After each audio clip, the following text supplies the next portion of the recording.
दोस्तों, कांग्रेस की भ्रष्ट नीतियों पर आधारित सीरीज के इस भाग में आज हम कांग्रेस की विभाजनकारी मानसिकता का विश्लेषण करेंगे और ये समझेंगे कि कैसे जहरीली मानसिकता से कांग्रेस ने आखिर कैसे हमारे देश को कई जाति, पंथ, भाषा, मत और संप्रदायों के नाम पर तोड़कर रख दिया है। तो आइए आज का वीडियो शुरू करते हैं। नमस्कार दोस्तों, मैं समीक्षा कपूर और आप देख रहे हैं प्रलय टीवी। सब्सक्राइब कीजिए प्रलय टीवी चैनल को और बेल आइकन दबाएं लेटेस्ट न्यूज अपडेट के लिए। दोस्तों, सदियों की गुलामी से तंग आकर जब भारत आजाद होने के लिए झटपटा रहा था और अपनी इसी झटपटाहट में एक बड़ी क्रांति की तरफ बढ़ रहा था, तब कांग्रेस का उदय हुआ और इसी कांग्रेस ने भोले भाले भारतीयों को अपना अधिकार मांगने की बजाय गिड़गिड़ाना और याचना देने का पाठ पढ़ा दिया और फिर आजादी के नाम पर हमारे इतिहास में भारत विभाजन का एक काला पन्ना भी जोड़ दिया। विभाजन के बाद कई सालों तक देश की सत्ता कांग्रेस ने अपने हाथों में रखी थी और इस दौरान उसने डलहौजी की फूट डालो राज करो की नीति को आत्मसात किया गया था। तभी से कांग्रेस आज तक भारतीयों को तोड़ने, बांटने और विभाजित करने का काम करती आ रही है। सबसे पहले तो कांग्रेस ने देश को दो टुकड़ों में बांटा और उसके बाद वहां पर शासन करने के लिए जाति व्यवस्था को जोरों शोरों से बढ़ावा दिया। भारत में प्रारंभ से ही वर्ण व्यवस्था विद्यमान थी, लेकिन उसमें छुआछूत और ऊंच नीच जैसी कोई बात नहीं थी। रामायण महाभारत में भी केवट, शबरी और विदुर जैसे व्यक्तियों को सम्मान का पात्र बताया गया था। कांग्रेस जानती थी कि यदि भारत पर राज करना है तो पहले व्याप्त जाति व्यवस्था को गलत तरीके से पेश करना होगा ताकि जातियों की खाई पहले से गहरी हो सके। कांग्रेस ने तथाकथित जातिवाद व्यवस्था की आड़ में सनातन हिंदू धर्म को तोड़ने का कुचक फैलाया था। सैकड़ों वर्षों की गुलामी के काल में भी जातिवाद उतना नहीं था जितना कांग्रेस शासन के इन 70 सालों में देखने को मिला। आजादी के समय और अंग्रेज लेखक ने कहा था कि जिन लोगों के हाथों में आप सत्ता सौंप रहे हैं वो मात्र 30-40 साल में सब कुछ चौपट करके रख देंगे और आज हालत बिल्कुल वही है।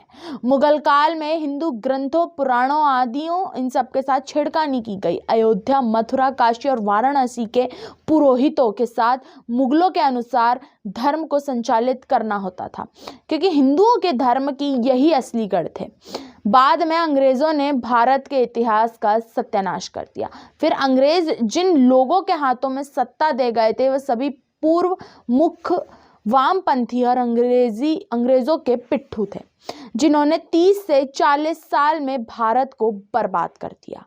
पहले तो अंग्रेजों ने अपने शासन को कायम रखने के लिए हिंदू धर्म के पौराणिक ग्रंथों और वेदों को अपने हिसाब से अनुवाद किया और उन्हें भारतीयों के बीच पिछड़ा और जातिवाद कहकर प्रचारित करवाया। अंग्रेजों ने इस कदम से भारत के कई जातियां एक दूसरे से नफरत करने लगी और एक दूसरे के प्रति वैमनस्य पैदा हो गया, जो आज भी बरकरार है। इसके बाद कांग्रेस ने जब देश की सत्ता संभाली तब लोगों को ये उम्मीद बंधी थी कि कांग्रेस भारतीय समाज में मौजूद इस दुश्मनी को खत्म करेगी और अंग्रेजों द्वारा चलाए गए झूठे प्रचार को बंद करेगी। लेकिन कांग्रेस ने अंग्रेजों की किसी भी चाल को बंद नहीं किया, बल्कि वो तो इस काम में उनसे भी 2 कदम आगे निकली।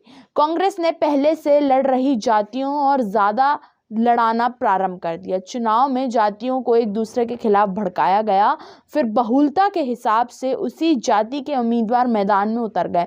उदाहरण के लिए गुजरात में अन्य जातियों के पटेलों के खिलाफ भड़काया गया। उन्हें ये दिखाया गया कि पटेल जाति तानाशाही और शोषण करने वाली होती है और जब पटेल खुद को दबा हुआ और शोषित महसूस करने लगे तब किसी पटेल नेता को समाज का मसीहा बनाकर चुनाव में खड़ा कर दिया गया, जिससे वो जीते भी और समाज के लोग हमेशा के लिए कांग्रेस को अपना तारणहार भी मानने लगे। एक जगह इस काम में सफलता मिलने के बाद कांग्रेस ने यही प्रक्रिया बंगाल के ब्राह्मणों, उत्तर प्रदेश के यादवों, तमिलनाडु के द्रविड़ों, राजस्थान के राजपूतों पर भी दोहराई। कर्नाटक के हिंदुओं को लिंगायत वोकालिगा और वीर शैव संप्रदायों में तोड़ा, तमिल के हिंदुओं को द्रविड़, ब्राह्मण और क्षत्रियों में तोड़ा और शेष उत्तर भारत में अलग अलग जातियों के नाम पर तोड़ा। इसके फलस्वरूप कांग्रेस को हर राज्य में सफलता मिलती चली गई, लेकिन भारतीय समाज में हमेशा के लिए जाति की इतनी गहरी खाई पैदा हो गई जिन्हें भरना आने वाले कई दशकों तक संभव नहीं है। इसके अलावा कांग्रेस ने समय समय पर आने वाले चुनावों में घंघोर जातिवाद का माहौल बनाया, जो कि देश के लिए काफी हानिकारक साबित हुआ। कांग्रेस के समर्थक वामपंथियों ने मिलकर हिंदू समाज को एक जातिवाद और पिछड़ा हुआ धर्म बताने में कोई कसर नहीं छोड़ी। देश में कोई भी सामान्य घटना होने पर उसका आरोप जातियों पर लगाया गया और आज भी कांग्रेस वही करती है। देश में जब भी छोटी बड़ी जातियों में झगड़ा होता है तो कांग्रेस सारे वामपंथी छोटी जातियों के साथ खड़े हो जाते हैं और ऊंची जातियों को गाली देने लगते हैं। पिछले दिनों हाथरस में हुई इस घटना से कि इसी साजिश का सबसे अच्छा उदाहरण है। दोस्तों, हम मानते हैं कि हिंदू धर्म में वर्ण और जातियों की व्यवस्था कई सदियों से मौजूद है, लेकिन इन जातियों का प्रावधान हिंदू धर्म में लड़ाई झगड़े के लिए नहीं बल्कि आपसी संयोग के लिए रखा गया था। ये जातियां जन्म आधारित ना होकर कर्म आधारित थी, जिन्हें समय के साथ बदला भी जा सकता था। तो दोस्तों, अब समय के साथ हम सबको कांग्रेस के इस झूठ का पर्दाफाश करना चाहिए ताकि फिर से जहरीली पार्टी हमारे बीच में फूट डालकर अपना शासन कायम न कर सके। दोस्तों, आज के लिए सिर्फ इतना ही। आप देखते रहिए प्रलय टीवी।